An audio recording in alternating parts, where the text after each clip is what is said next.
está complicando en muchas oportunidades el tema de la conexión. Básicamente, quienes estamos haciendo teletrabajo, pues ya estamos un poco acostumbrándonos a estos detalles de la conexión. Pero ahora sí, estamos en conexión ya con el doctor Víctor Zamora, que le damos la más cordial bienvenida. Doctor Zamora, ¿cómo está? Muy buenas noches. ¿Qué tal? Buenas noches, Paco. ¿Qué tal? Muchas gracias por la oportunidad. Bien, doctor Zamora, queríamos empezar esta entrevista básicamente con una pregunta que creo que seguramente ya varios se la han hecho y que de alguna forma estamos esperando también alguna respuesta después de varias horas y varios momentos de preguntas o de dudas respecto a ese tema. ¿Regresa usted como asesor a la presidencia del Consejo de Ministros para apoyar el tema de la lucha contra la pandemia o todavía no es un tema confirmado? No, lo que pasa es que eso fue anunciado en los días que yo salía del Ministerio de Salud, Ujú. que había sido invitado a continuar participando en los esfuerzos que son necesarios para enfrentar la epidemia, ¿no? Entonces sucedió que recibí una llamada para participar en una reunión en la presidencia del Consejo de Ministros, en la que se habló del tema nuevamente. Ujú. Y allí fue que circuló un documento que venía del Congreso de la República pidiendo información si yo iba a ser o no, o en qué calidad iba a ingresar al gobierno, ¿no? Ujú. Cuando estábamos en plenas conversaciones realmente Ujú. de cuál debía ser, se esperaba que fuese mi rol, ¿no? Pero eso no se ha concretado.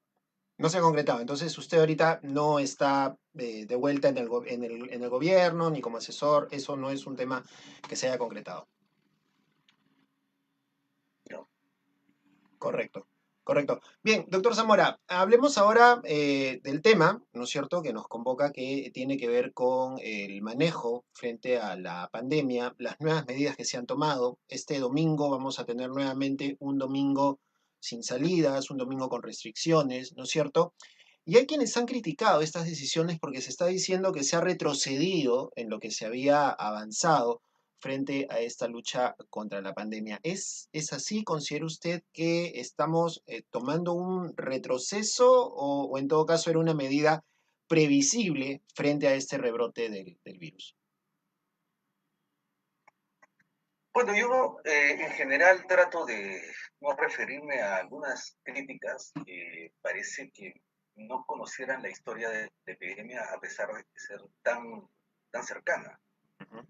El presidente de la República, el premier en su momento, el que habla en sucesivas oportunidades, habló, sigue y seguimos hablando, de que no tenemos un manual que nos garantice resultados frente a la epidemia. No existe aquí en el Perú, ni existe en ninguna parte del mundo. Y que íbamos a ir implementando las medidas, evaluando el impacto de las mismas, tanto las medidas sanitarias como las medidas económicas. Y íbamos a hacer ajustes. Muchos de esos ajustes significan regresar a implementar las medidas que ya se habían dejado de lado. Esto no solamente pasa en el Perú, esto pasa en todas partes. Les pongo un ejemplo del día de hoy. El Reino Unido acaba de cerrar nuevamente sus fronteras Ujú. para Francia, para España, para Holanda, y les ha impedido el ingreso.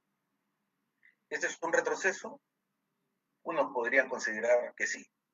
Simplemente está actuando en función de cómo se está comportando la epidemia. Si nosotros vemos que el número de casos infectados está aumentando, lo que tenemos que tomar son medidas para impedir o para tratar de detener ese contagio. Y la única forma para detener el contagio es que las personas se separen, porque el virus salta de persona a persona. Eso se llama contagio, cuando pasa a otra persona.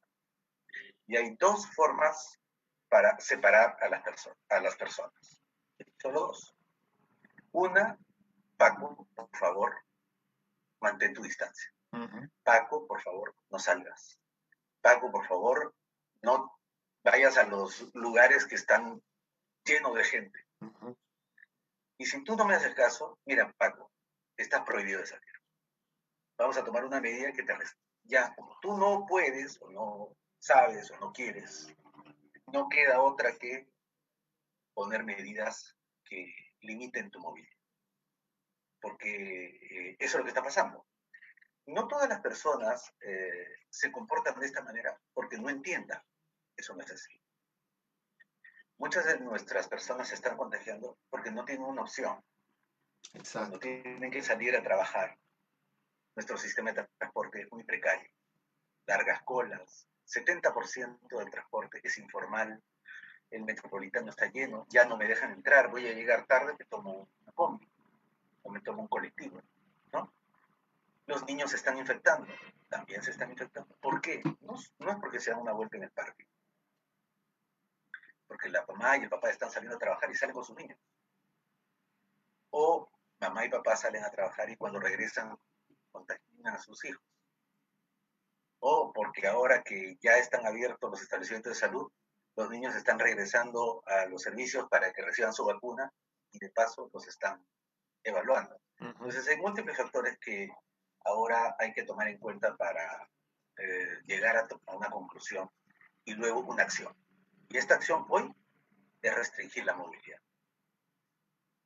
Ahora, usted ha mencionado un tema que también resulta importante, que tiene que ver con las carencias que existen en nuestro país y que en algún momento cuando inició la lucha contra el virus se habían tomado en cuenta, ¿no? El tema de los bonos, el tema de que la gente que tiene la AFP pueda acceder al dinero de la AFP. Y se discutió mucho también en su momento el tema del bono universal. ¿Estas medidas podrían haber ayudado o podrían haber mejorado el tema de la situación social de las personas frente a esta pandemia, frente a la cuarentena y frente a las restricciones que estamos teniendo hasta este momento? Ciertamente, Paco, mira, nosotros estamos enfrentando un problema central que afecta a toda la estrategia de la epidemia, que es la calidad y la penetración de los servicios públicos. Es fácil decir, vamos a repartir un bono para todos para que se queden en sus casas. Cuando decidimos hacerlo, soltamos el bono, resulta que 30% de las personas tienen cuentas bancarias. El otro 70% tiene que ir a abrir una cuenta bancaria o ir a un lugar a recoger ese dinero, ¿no? Entonces se producen grandes aglomeraciones para colectar esa plata, poniendo en riesgo la propia población. En segundo lugar, solamente en Caraballo, en la zona de Caraballo, y esa es otra lección que se fue aprendiendo. Se dijo, van a recoger su dinero en el Banco de la Nación.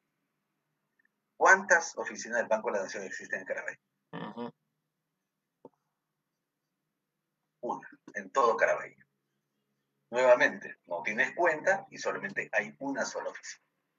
Ya vamos a ponerlo en todos los bancos, en el Banco de la Nación y alguna de la banca privada. Bueno, resulta que en Caraballo esas oficinas están en una sola cuadra y van todos a esa misma cuadra para recibir su bono. Y eso pasa en todo el país. Claro. Eso solamente para ponerte un ejemplo de otros muchos. Hemos querido educar a nuestros niños a través del Internet, a través de las ondas radiales y televisivas. Igual, la calidad de nuestros servicios públicos de radio, televisión e Internet es de muy baja calidad para poder garantizar que todos nuestros niños reciban educación a distancia. Y así te podría ir nombrando una, ya hemos hablado del transporte, Ujú. para no hablar del empleo. 70% de las personas tienen empleo informal.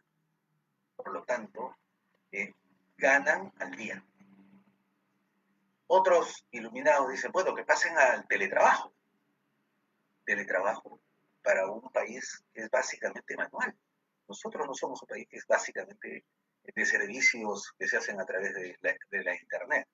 Es trabajo manual. Hay que ir a una fábrica, hay que ir a una mina, hay que ir a un mercado, hay que ir a la calle a vender tus cosas o hacer reparaciones. Es trabajo manual. Necesitas movilizarte, ir a esos lugares. Entonces, la brecha que existe entre lo que debe hacerse y lo que se puede hacer con la infraestructura que tenemos en el país es enorme.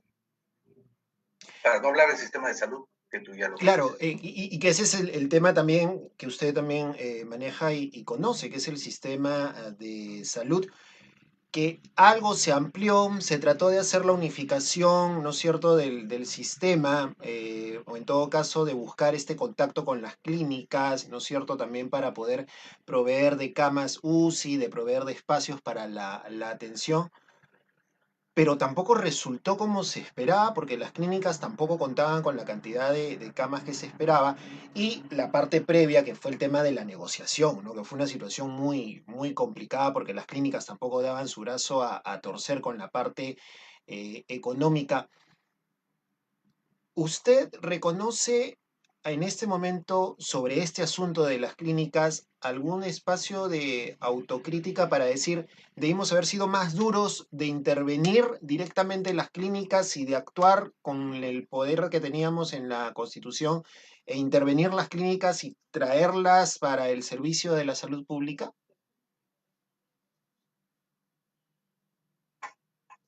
Mire, sí y no. Ujú.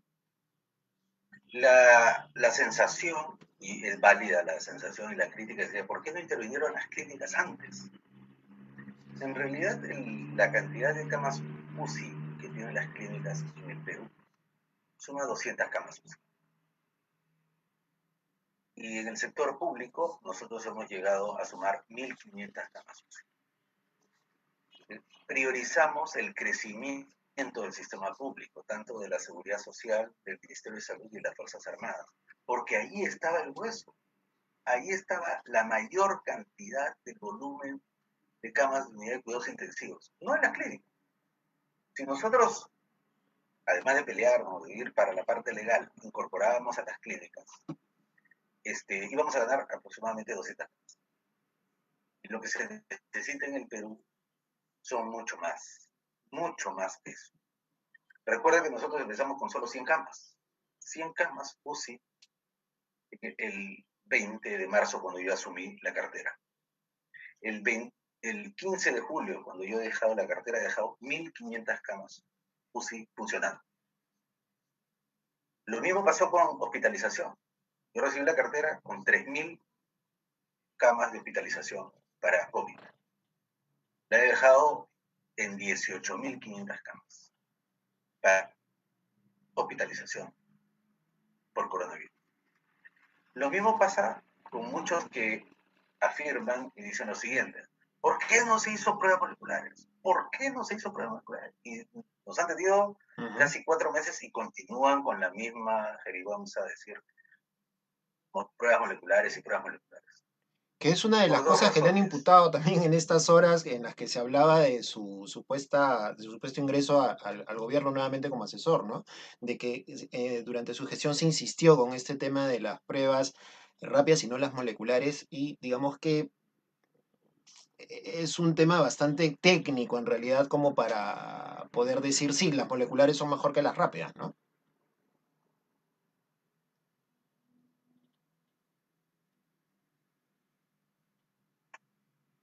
Sí, Ujú.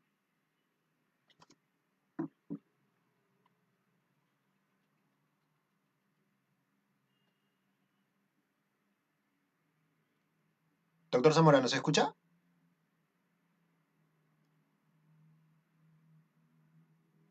Bien, otra vez tuvimos este pequeño inconveniente con la conexión. Ahí está nuevamente el doctor Zamora. Doctor, ¿nos escucha?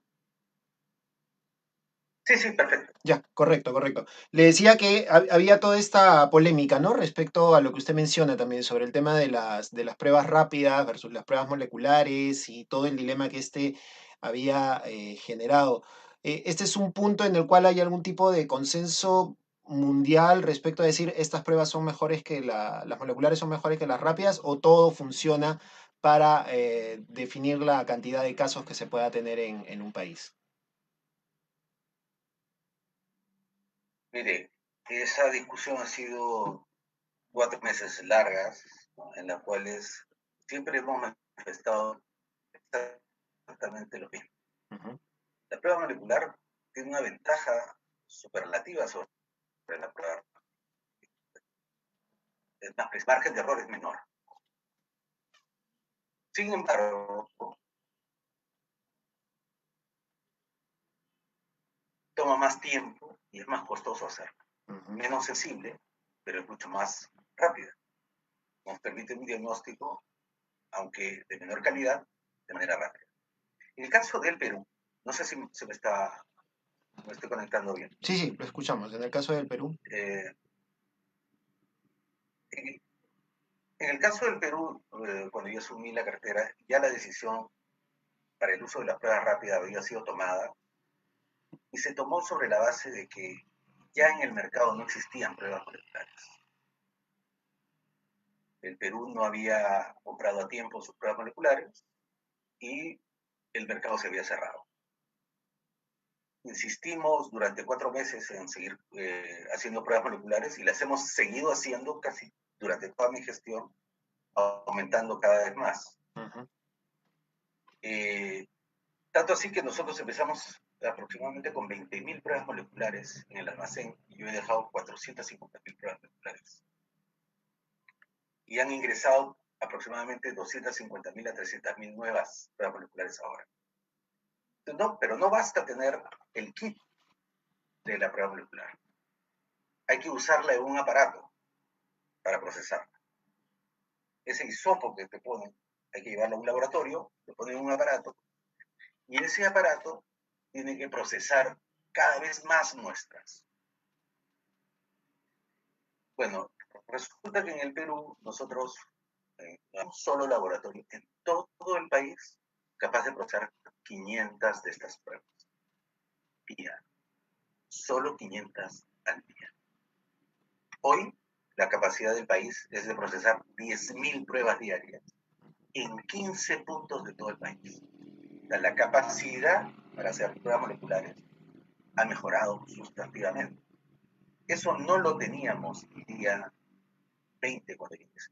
Teníamos un solo laboratorio, 20.000 pruebas, mercado cerrado.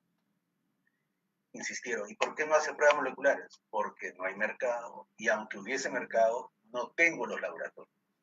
Tengo que construirlos, tengo que hacer los laboratorios, tengo que comprar los insumos. Cuando pueda comprarlos y procesarlos, vamos a pasar a pruebas moleculares. Y es efectivamente lo que hemos venido haciendo progresivamente durante estos meses. Poco a poco. Sí, diga. No, le decía que nos ha atrapado el tema de la pandemia en una situación complicada y creo que tampoco estábamos demasiado preparados, incluso con estos temas de infraestructura, ¿no? Que se requieren para el tema de los procesamientos de las pruebas, las muestras. ¿Qué tanto influye o no la participación en este momento del sector privado, de las universidades, de los espacios científicos y tecnológicos que puedan aportar este tipo de apoyo tecnológico y de infraestructura que es tan necesario en este momento para enfrentar la pandemia, doctor Zamora?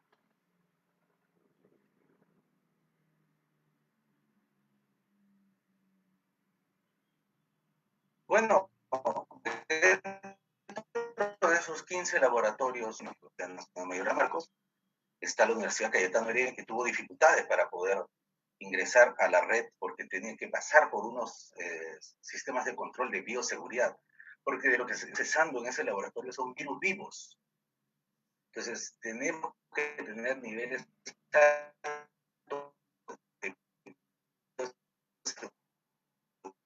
para el personal que trabaja ahí y también para su alrededor. No es que yo levanto la yo se hago, ¿no? Solamente hay laboratorios del sector privado que pueden procesar. Pues, Paco, lo que te dice eso, Laura. ¿Por qué no hace prueba molecular? Bueno, necesito el equipamiento, necesito una adecuada infraestructura, necesito el personal y necesito los kits. Cuando tengo esos 4 elementos, recién puedo hacer eso. No es que la prueba molecular la puedo hacer en el garaje de mi casa. Otro elemento que ha contribuido el sector privado y que está contribuyendo, por ejemplo, la Universidad Cayetano Heredia, es el tratar de desarrollar una prueba molecular rápida. Lo mismo está haciendo el Instituto Nacional de Salud, que no dependamos tanto de la tecnología internacional, que tengamos nuestra propia prueba molecular. Ya estamos prontos a tenerla junto con el Instituto Nacional de Salud y Cayetano Heredia también ha hecho avances. Tengo entendido de que una fase del proceso de la Cayetano Heredia no puede dar el siguiente paso por la falta de un protocolo. Pero ese es un problema administrativo que estoy seguro que lo va a resolver el doctor Cabeza, extraordinario profesional del instituto. Otro elemento que se ha venido diciendo Paco es, se cerró la primaria. No usamos la primaria. ¿No? Ese discurso está nuevamente, que la primaria se cerró. Cualquier persona que vive en el Perú, o sea, yo creo que los que comentan esto de que se cerró la primaria, no han ido en los últimos 10 años a un establecimiento de salud del primer nivel. No lo conocen. No van a las postas.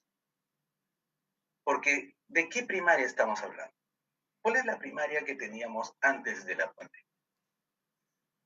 Establecimientos de salud mal equipados, mal dotados de personal y enfocados fundamentalmente a la atención de la madre y del niño y de pacientes con TBC y VIH.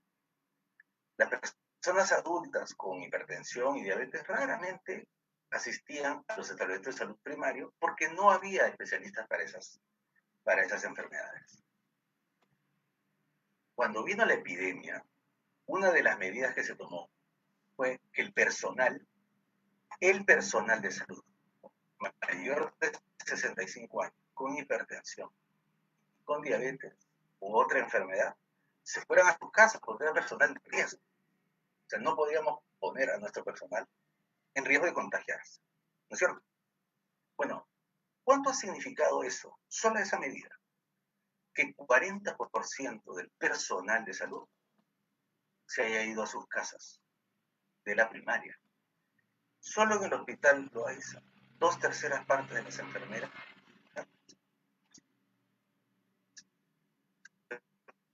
fueron a sus casas por una condición de riesgo. Nuestras primarias siempre han tenido poco personal profesional. Hemos sentido el impacto de la salida de nuestros pocos profesionales de la primaria.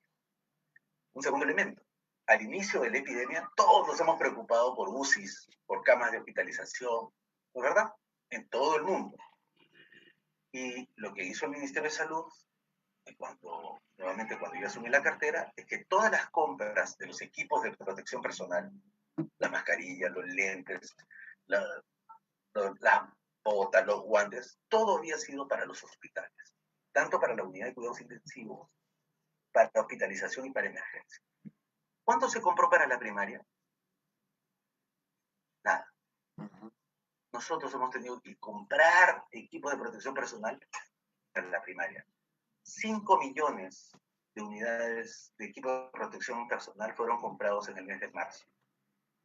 Ya para el mes de julio nosotros habíamos comprado 80 millones de equipos de protección personal que habían sido distribuidos en todo el país, que incluía la primaria. Si no, Paco, hubiese sido imposible que 2.5 millones de personas, de peruanos y peruanas, hayan sido diagnosticados en el Perú. Como tú puedes ver las cifras, 2.5 millones de pruebas se han hecho, casi medio millón de peruanos han resultado positivos. Detrás de cada prueba hay una persona, no de un hospital, no de una unidad de cuidados intensivos, es un personal médico, enfermera y de laboratorio de la primaria. Por eso yo creo que esas personas que están alegremente comentando que la primaria se cerró y por qué no se abre la primaria, desconocen cómo era la primaria, cómo afectó la epidemia a la primaria. En todo caso, debería ser... se siguen haciendo para aumentarlo. En todo caso, debería ser esta una oportunidad para fortalecer, ¿no es cierto?, el tema de la atención primaria de salud, que es un tema que, como se ha mencionado, ha estado descuidado durante mucho tiempo y no se le ha dado la importancia que requiere. La posta del barrio, el centro de salud de la comunidad, del distrito.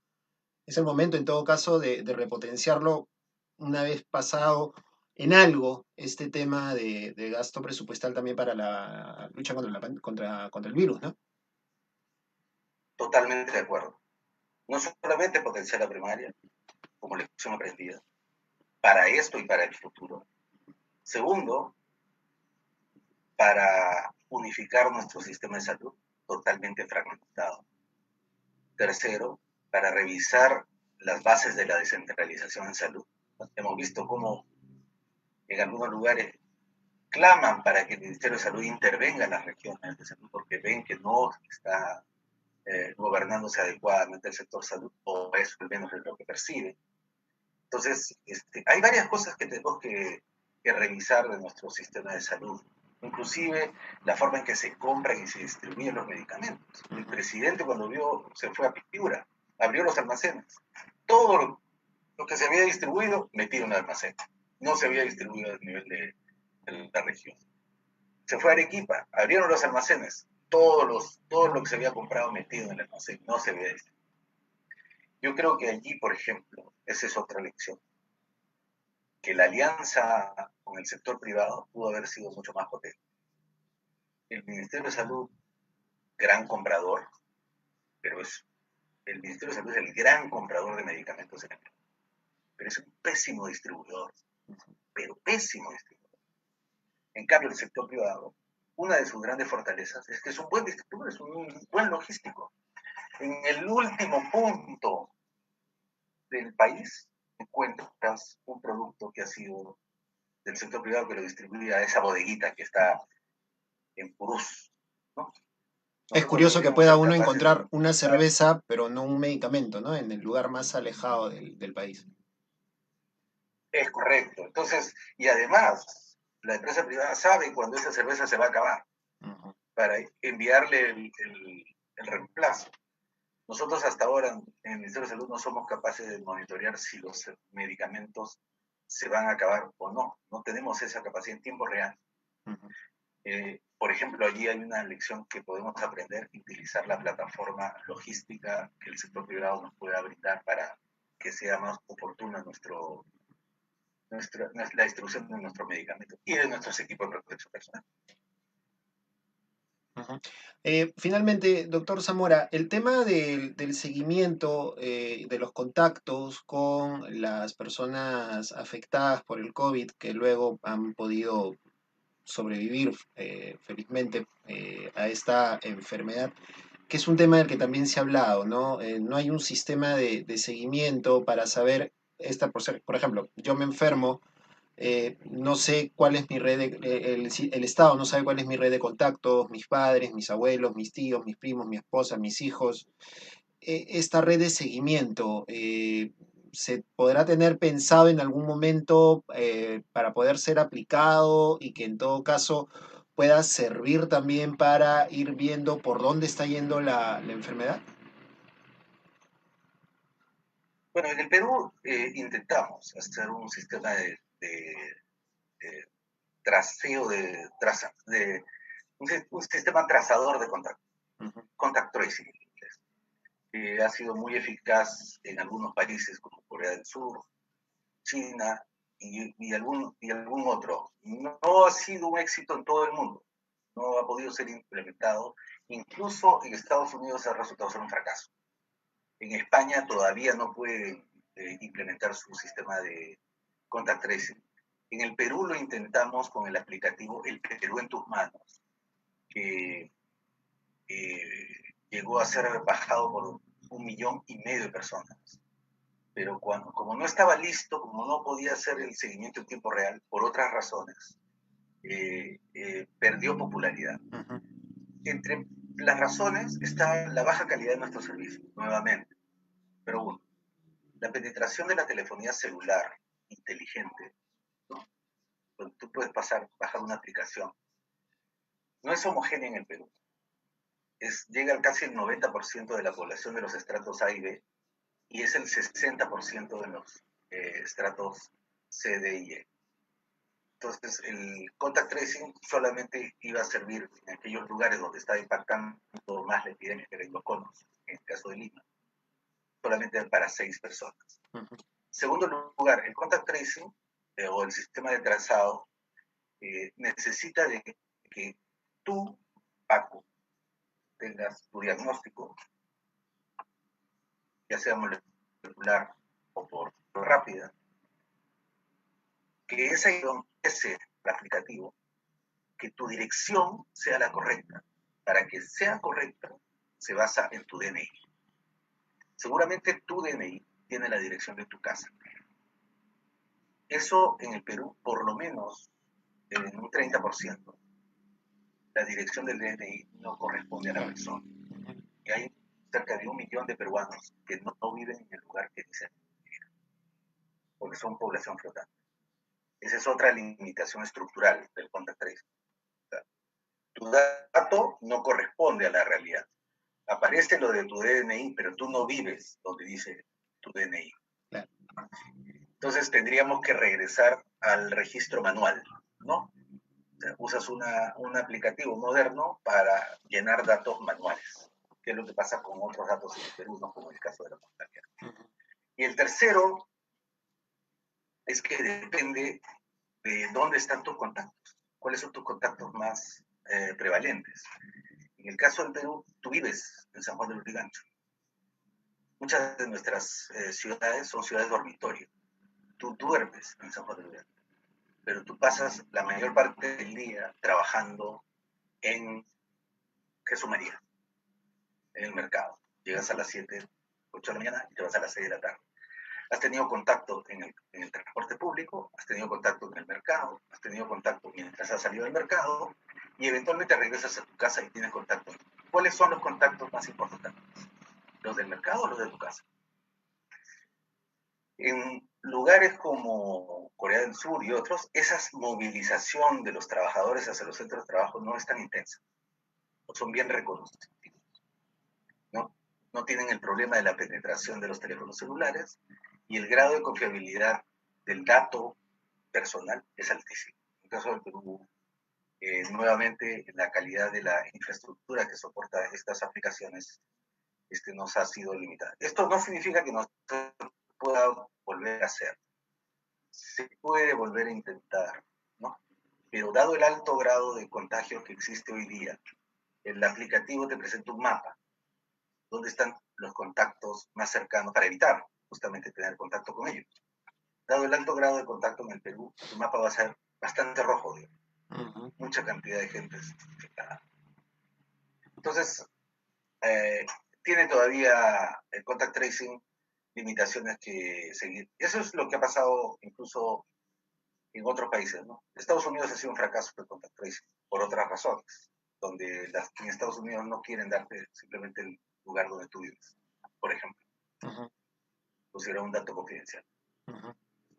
Finalmente, el tema del sinceramiento de cifras, este aparente desfase que hay entre las cifras del SINADEF y las cifras otorgadas por la entidad oficial, que es el Ministerio de Salud, que fue una crítica también que hubo durante su gestión, ¿no? Que aparentemente no se sinceraban las cifras y ahora estarían de alguna forma abriéndose estas cifras sobre todo de fallecidos. ¿Es por una cuestión técnica? ¿Es una cuestión de política para no alarmar a la población y de no considerar que todas las personas que fallecen son personas que fallecen por COVID? ¿Cómo considera usted que debe manejarse esto de aquí en adelante? Bueno, lo que argumenta que esta ha sido una decisión de ocultar las cifras es que desconocen cómo funciona el sistema. O lo hacen de mala gente. Porque si vamos al ejemplo de Purús, si una persona en Purús fallece, va a demorar en tener su registro, su certificado médico, porque necesita que sea llenado por un profesional de la salud. Y en Purús se llena a mano. Ese registro manual tarda en llegar hasta la ciudad más cercana y de ahí hasta Lima Metropolitana. Se concentran todos los datos. Por eso el SINADEF tiene un grado de penetración del 60% en tiempo real. El otro 40% va a demorar y hasta se puede demorar un año en poder tener una cifra real en tiempos sin pandemia.